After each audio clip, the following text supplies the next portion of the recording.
Welcome back to OPS news. दोस्तों दिन हो गया आज का 11 दिसंबर 2021 शनिवार का, और बात करते हैं आज के मुख्य समाचार, ताजा बड़ी खबरें, ब्रेकिंग न्यूज हेडलाइन से। टुडे ब्रेकिंग न्यूज के अंतर्गत देश और दुनिया की 50 बड़ी और महत्वपूर्ण काम की खबरें निकल कर आ रही है, जहां पर सरकार के द्वारा कुछ बड़ी महत्वपूर्ण घोषणाओं का ऐलान किया गया है। कोरोना वायरस को लेकर कुछ बड़ा अपडेट सामने आ रहा है, तो वहीं रेलवे जगत को लेकर कुछ बड़ी महत्वपूर्ण खबर है। हाईकोर्ट ने कुछ बड़ा महत्वपूर्ण फैसला दिया है। एसबीआई बैंक खाते को लेकर बड़ा अपडेट सामने आ रहा है। पोस्ट ऑफिस के द्वारा भी एक नया नियम जारी कर दिया गया है। उसके अलावा किसान आंदोलन खत्म हो चुका है, और साथ ही आंदोलन खत्म होते ही किसानों ने कुछ बड़ा ऐलान किया है। और साथ ही अगली बड़ी खबर में जानेंगे कि दोस्तों जमीन पर कब्जा करने वालों की अब नहीं होगी खैर। सरकार ने लागू किया नया कानून, और वहीं आम जनता के लिए कुछ फायदेमंद खबर निकलकर सामने आ रही है। मौसम समाचारों को लेकर कुछ बड़ा अपडेट है, तो साथ ही आधार कार्ड, पैन कार्ड और ड्राइविंग लाइसेंस को लेकर भी नया नियम लागू हो चुका है। राशन कार्ड धारकों के लिए कुछ बड़ी महत्वपूर्ण और जरूरी खबर निकलकर सामने आ रही है। तो एक एक करते हुए शुरुआत करते हैं आज की पहली खबर से।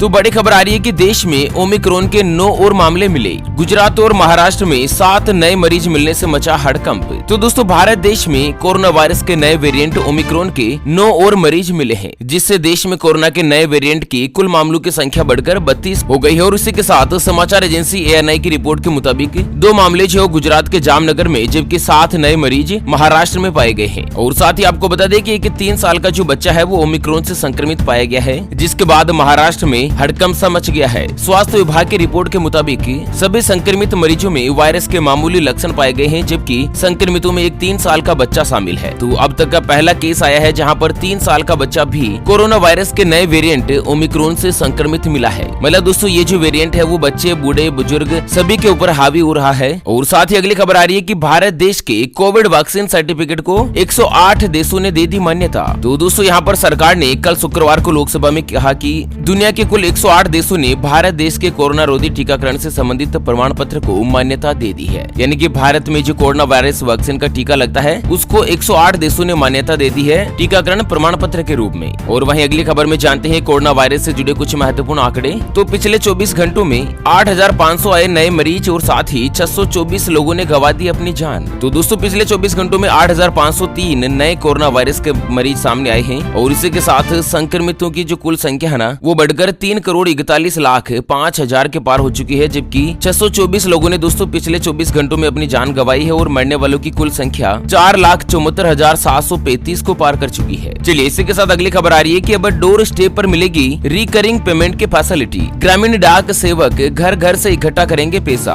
तो भारत बिल पे प्लेटफॉर्म के जरिए लोग जो अब घर बैठे रिकरिंग पेमेंट केस में कर सकेंगे। यानी कि इंडिया पोस्ट पेमेंट बैंक ने एक बड़ा ऐलान किया है कि आप अगर पोस्ट ऑफिस में RD करवाते हैं पोस्ट पेमेंट बैंक में, तो जो पोस्ट ऑफिस के एजेंट है, जो ग्रामीण डाक सेवक है, वो घर घर जाकर दोस्तों आपका जो पैसा इकट्ठा करेंगे। आपको वहाँ पर आकर पैसा जमा करवाने की जरूरत नहीं होगी। इस तरह से कुछ बड़ी फैसिलिटी मिली है। चलिए अगली खबर है कि अब ट्रेनों में सवारियों का स्वागत करेगी होस्टेज। रेलवे चलाने जा रहा है स्पेशल गाड़ियाँ। तो अगर आप ट्रेन में पारंपरिक तरीके से सफर करते करते थक चुके हैं ना, तो अब रेलवे यात्रा के दौरान आपको कुछ नया देखने को मिलेगा। दरअसल भारतीय रेलवे जल्द ही एरोप्लेन की तर्ज पर होस्टेस वाली ट्रेनों को चलाने की तैयारी कर रहा है। ये ट्रेन होस्टेस जो है वो कुछ खास प्रकार की ट्रेनों में सवारियों का स्वागत करती हुई दिखाई देगी, और रेलवे की इस कवायद के बाद सवारियों का ट्रेन सफर जो मजेदार हो जाएगा। जिस तरह से आपको एरोप्लेन में दोस्तों एयर होस्टेस देखने को मिलती है, उसी तरीके से आपको रेलवे होस्टेस देखने को मिलेगी। और दोस्तों फिलहाल के लिए 25 से ज्यादा ट्रेनों में होस्टेस की तैनाती करने की जो प्लानिंग है वो शुरू कर दी गई है। हालांकि फिलहाल दोस्तों केवल दिन ड्यूटी के अंतर्गत ही आपको महिला होस्टेस देखने को मिलेगी, ठीक है ना। अगली खबर आ रही है कि 23 दिसंबर की रात सबसे लंबी होगी, और साथ ही दिन होगा सबसे छोटा। जी हाँ दोस्तों, इस साल का 23 दिसंबर जो है उसकी रात सबसे लंबी रात होगी, और दिन जो है वो सबसे छोटा होगा। 23 दिसंबर से दिन की लंबाई बढ़ने का सिलसिला शुरू हो जाएगा, जो कि 21 जून तक चलता रहेगा। मतलब जीके में भी बहुत बार क्वेश्चन पूछा जाता है कि जो सबसे लंबी रात और छोटा दिन कौन सा होता है, तो 23 दिसंबर का, ठीक है। और साथ ही अगली खबर आ रही है कि हाई कोर्ट का बड़ा फैसला,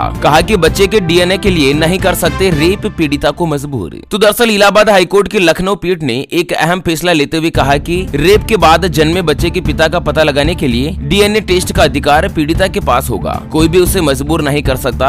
और दोस्तों जस्टिस संगीता चंद्रा की एकल पीठ ने पीड़िता की मां की पुनर्विचार याचिका को स्वीकार करते हुए ये फैसला सुनाया। मतलब दोस्तों की किसी भी बच्चे का DNA टेस्ट करवाने के लिए बच्चे की मां की सहमति होना जरूरी है, चाहे मामला रेप का ही क्यों ना हो, ठीक है। ठीक है। अगली खबर है कि साल 2025 तक देश भर में 10,000 ईवी चार्जिंग स्टेशन लगाएगी टाटा पावर। तो इस बात में कोई भी दो राय नहीं है कि पेट्रोल डीजल की ऊंची कीमत और प्रदूषण को देखते हुए इलेक्ट्रिक वाहन यानी कि ईवी हमारा भविष्य होगा। भारत में भी तेजी से इलेक्ट्रिक वाहन की ओर लोगों का रुख बढ़ रहा है और ऐसे में देश में इलेक्ट्रिक वाहन की खरीद को बढ़ाने के लिए सरकार भी लोगों को प्रोत्साहित कर रही है। और इसी के साथ बड़ी खबर आ रही है कि साल 2025 तक टाटा पावर जो 10,000 इलेक्ट्रिक चार्जिंग स्टेशन लगाने का लक्ष्य रखा है। चलिए अगली खबर है कि स्टेट बैंक की इंटरनेट बैंकिंग योनो जो है वो 11 दिसंबर को रहेगी बंद। आपको बता दें देश के सबसे बड़े स्टेट बैंक ऑफ इंडिया ने अपने 44 करोड़ खाता धारकों के लिए महत्वपूर्ण सूचना जारी करी है। बैंक ने ट्वीट करके अपने ग्राहकों को अलर्ट किया है कि उन्हें जरूरत के मुताबिक बैंकिंग संबंधी काम को पहले से निपटा लेने की अपील करी है। दरअसल आज 11 दिसंबर को मध्य रात्रि से ही अपने ऑनलाइन बैंकिंग जो है वो नहीं चलेगी, यानी कि शनिवार और रविवार को बैंकिंग व्यवस्था एसबीआई की नेट बैंकिंग बंद रहेगी। चलिए अगली खबर है, देश में अब दूर होगी चिप की कमी। मोदी सरकार झोंक रही 76,000 करोड़ रुपए। तो देश और दुनिया में पिछले कुछ समय से चिप की कमी से कई इंडस्ट्रीज का प्रोडक्शन पूरी तरीके से प्रभावित हुआ है। माना जा रहा है कि यह संकट अगले साल और भी ज्यादा गहरा सकता है। इसके मद्देनजर मोदी सरकार एक ठोस योजना पर काम कर रही है और इसके तहत अगले 6 साल में देश में 20 से ज्यादा सेमीकंडक्टर डिजाइन, कंपोनेंट्स मैन्युफैक्चरिंग और अन्य यूनिट की स्थापना की योजना है। और इसके लिए देश विदेश की कंपनियों को भारत देश में आकर्षित करने के लिए 76,000 करोड़ रुपए का इंसेंटिव देने की योजना बनाई है। दरअसल मोदी सरकार जो है ना वो भारत देश को इलेक्ट्रॉनिक्स मैन्युफैक्चरिंग का हब बनाना चाहती है। और दोस्तों कार से लेकर टीवी, लैपटॉप, ईयरबड्स और यहाँ तक कि वॉशिंग मशीन में भी सेमीकंडक्टर्स चिप का इस्तेमाल होता है। तो इससे जुड़ी समस्या से निपटारा पाने के लिए मोदी सरकार ने कुछ इस तरह का लक्ष्य रखा है, ठीक है। और वहीं दोस्तों आपको बता दें कि सेमीकंडक्टर चिप की वजह से ऑटो सेक्टर में मंदी बहुत ही ज्यादा लेवल तक बढ़ी है। पैसेंजर व्हीकल में 19% की गिरावट दर्ज की गई है, जबकि 3 व्हीलर और कमर्शियल व्हीकल के रजिस्ट्रेशन जो है वो पैसेंजर से कुछ ज्यादा हुए हैं। मतलब दोस्तों कारों की जो बिक्री है वो कम हुई है। और साथ ही कार के रिगार्डिंग बड़ी खबर है कि टाटा मोटर्स और डुकाटी के वाहन अब खरीदना हो जाएगा महंगा, जनवरी से बढ़ जाएगी कीमत। तो टाटा मोटर्स ने कल शुक्रवार को कहा है कि जनवरी से बढ़ती इनपुट लागत के असर को देखते हुए अपने पैसेंजर व्हीकल की जो पूरी रेंज है उसकी कीमत को बढ़ाने का फैसला लिया है। और इसी तरीके से लग्जरी मोटरसाइकिल ब्रांड डुकाटी ने भी कहा है कि अगले महीने से अपने प्रोडक्ट की रेंज में कीमत में बढ़ोतरी हो जाएगी। ऐसे में अगर आप भी कार या बाइक खरीदने की प्लानिंग कर रहे हैं तो आप दिसंबर के महीने में खरीद सकते हैं, जनवरी से ही महंगी हो जाएगी, ठीक है। और इसी के साथ अगली खबर है कि राष्ट्रीय ऊर्जा संरक्षण दिवस के अवसर पर CESL करेगी 10 रुपए में LED बल्ब का वितरण। तो सार्वजनिक क्षेत्र की company convergence energy service limited जो है वो 14 दिसंबर को राष्ट्रीय ऊर्जा संरक्षण दिवस के अवसर पर ग्राम उजाला योजना के तहत 10 रुपए में एक LED बल्ब उपलब्ध करवाएगी। तो दोस्तों अच्छी क्वालिटी का जो LED बल्ब है वो आपको मात्र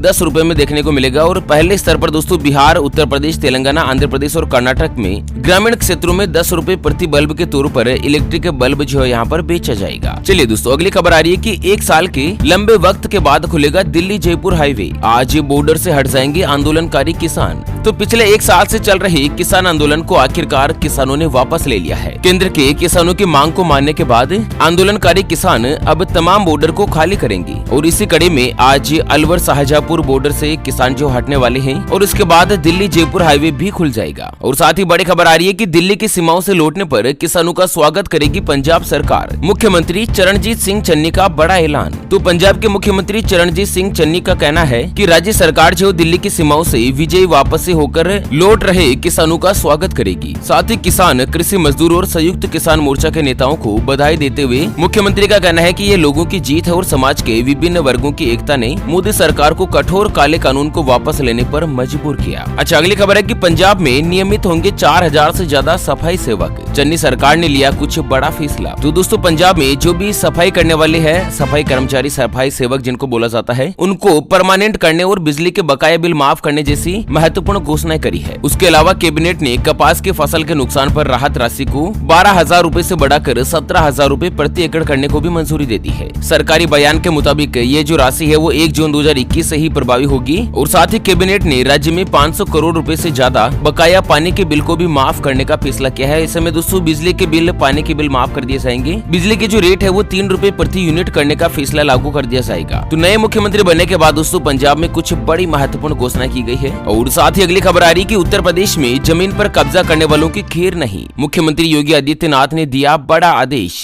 तो दोस्तों योगी आदित्यनाथ ने शुक्रवार को गोरखनाथ मंदिर में जनता दरबार लगाया। मंदिर के हिंदू सेवाश्रम में सीएम योगी ने एक एक करके 200 फरियादियों से मुलाकात करके उनकी समस्याओं के निस्तारण करने का आश्वासन दिया। अच्छा, साथ ही मुख्यमंत्री ने वहां पर मौजूद अधिकारियों से कहा कि जनता दर्शन और जन सुनवाई पोर्टल पर आने वाली समस्याओं का तत्काल समाधान करें। हालांकि इस बार भी जनता दर्शन में महिलाएं ज्यादा पहुंची है और अधिकांश शिकायतें पुलिस और जमीनी विवाद से जुड़ी हुई थी। मुख्यमंत्री का कहना है कि दोस्तों किसी के भी साथ अन्याय नहीं होने दिया जाएगा, सभी लोगों को न्याय मिलेगा। चलिए अगली खबर आ रही कि पबजी और फ्री फायर की लत से घर से भागा नाबालिग। 7वीं का छात्र दिन भर खेलता था ऑनलाइन गेम, मना करने पर मम्मी का मोबाइल लेकर घर से हुआ गायब। तो दोस्तों ताजा मामला सामने आ रहा है राजस्थान के नागौर के लांडलू थाने क्षेत्र का, जहां पर एक 12 साल का बच्चा ऑनलाइन मोबाइल गेम पबजी और फ्री फायर की ऐसी लत लगा बैठा कि दोस्तों अपने घर को छोड़कर भाग गया। नाबालिग 2 दिन पहले अपने घर से मम्मी का मोबाइल लेकर चुपचाप निकल गया था और इसके बाद पहले तो परिजनों ने इधर उधर रिश्तेदारों में ढूंढा, जब नहीं मिला ना तो आखिरकार मिसिंग रिपोर्ट दर्ज करवाई। दोस्तों ये खबर बताने का मेरा मकसद यह है कि अभी अधिकांश स्कूलों में ऑनलाइन पढ़ाई करवाई जा रही है, जिसमें बच्चे जो है स्मार्टफोन के आधार पर ऑनलाइन पढ़ाई करते हैं। ऐसे में दोस्तों बच्चों के ऊपर ध्यान जरूर रखें कि आखिर स्मार्टफोन में पढ़ क्या रहे हैं। कहीं ऐसा तो नहीं है कि बच्चे जो है वो ऑनलाइन पढ़ाई के नाम पर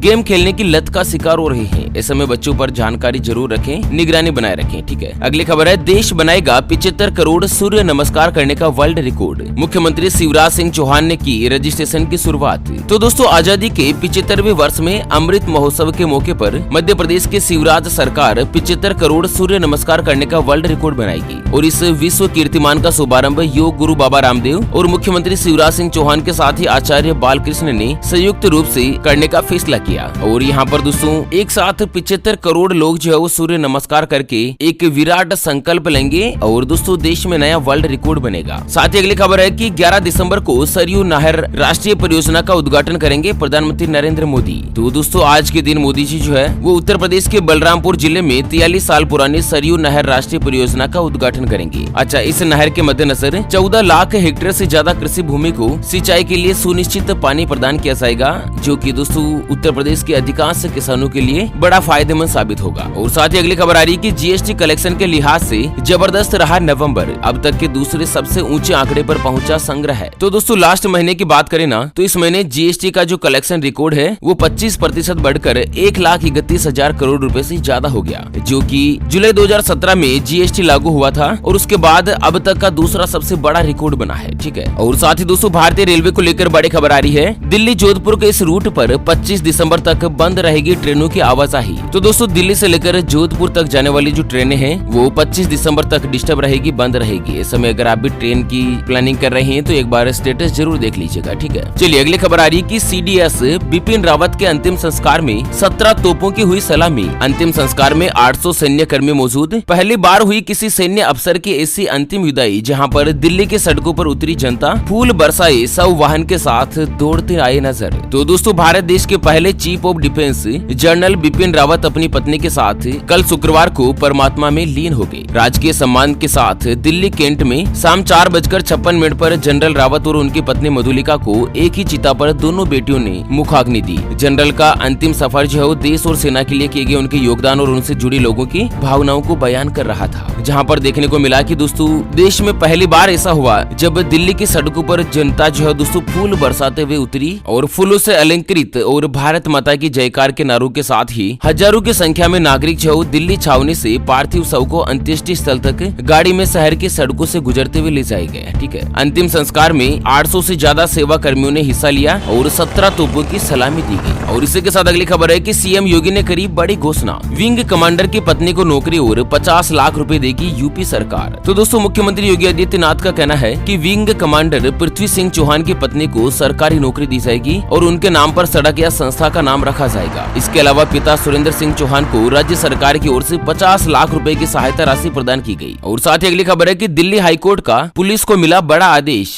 सीसीटीवी के जरिए कोर्ट परिसरों की 24 घंटे करे निगरानी। तो दोस्तों 24 सितंबर को रोहिणी कोर्ट में हुई शूट आउट में 3 लोगों की मौत के मामले में दिल्ली हाईकोर्ट ने पुलिस कमिश्नर राकेश अस्थाना को बड़ा निर्देश दिया। कोर्ट का कहना है कि अदालत परिसर में पर्याप्त संख्या में पुलिस कर्मियों की तैनाती की जाए और साथ ही गैजेट लगाने के लिए खास टीम के द्वारा सुरक्षा संबंधित ऑडिट ट्रायल के आधार पर पूरे कोर्ट परिसर परिसर में सीसीटीवी कैमरे लगाकर 24 घंटे इनकी निगरानी की जाए। और साथ ही मौसम समाचारों को लेकर बड़ी खबर है कि भारत के इन हिस्सों में 2-3 दिनों में बढ़ जाएगी ठंड। तमिलनाडु सहित कई राज्यों में बारिश के आसार। तो उत्तर पश्चिम और मध्य भारत के ज्यादातर हिस्सों में मौसम शुष्क रहने की संभावना है। और इसी के साथ मौसम विभाग का कहना है कि तटीय आंध्र प्रदेश, यनम, रायलसीमा, तमिलनाडु, पांडिचेरी, कराईकल और केरल के साथ ही माहे में इस सप्ताह के दौरान छिटपुट से लेकर मध्यम बारिश हो सकती है। तो वहीं उड़ीसा, दक्षिणी आंतरिक कर्नाटक और तेलंगाना में अगले 2 दिनों में मध्यम बारिश की संभावना है। और साथ ही अगले 2-3 दिनों में दोस्तों भारत के अधिकांश राज्यों में जो सर्दी है वो और भी ज्यादा बढ़ जाएगी। और इसी के साथ दोस्तों अगर आज सराफा बाजार यानी कि सोने चांदी के भाव की बात करें ना, तो सोने में आज 61 रुपए की तेजी के साथ ही सोने का ताजा भाव 50,013 रुपए प्रति 10 ग्राम यानी कि प्रति तोला पर पहुंच गया, जबकि चांदी 615 रुपए सस्ती होकर 59,273 रुपए प्रति किलोग्राम पर आ चुकी है। ओके फ्रेंड्स, और इसी के साथ हमेशा की तरह अंत में एक नजर डाल लेते हैं आज के माइंड क्विज यानी कि गिवे वाले सवाल की तरफ। तो दोस्तों आज का माइंड क्विज वाला सवाल आप स्क्रीन पर देख पा रहे हैं। जीएसटी का पूरा नाम क्या है? जी हाँ दोस्तों, भारत देश में जो जीएसटी टैक्स लगाया जाता है ना, तो जीएसटी का पूरा नाम क्या है? तो फटाफट से लिखना है क्वेश्चंस का सही जवाब इस वीडियो के नीचे कमेंट बॉक्स में। और हाँ, सही जवाब देने वाले किसी एक खास कमेंट्स को सिलेक्ट किया जाएगा हमारी ओपीएस न्यूज टीम की तरफ से, और उसे दिया जाएगा एक सैमसंग कंपनी का शानदार स्मार्टफोन बिल्कुल फ्री। चलिए इसी के साथ फिलहाल के लिए इस वीडियो को यहीं पर देते हैं विराम। वीडियो को लाइक कीजिएगा, चैनल को सब्सक्राइब कर लीजिएगा और साथ ही अपने मित्रों के साथ फेसबुक और व्हाट्सएप के ग्रुप में शेयर जरूर कर दीजिएगा। चलिए फिर से होंगे हाजिर एक और नई और ताजा तरीन ब्रेकिंग न्यूज हेडलाइंस के साथ। तब तक के लिए जय हिंद, जय भारत।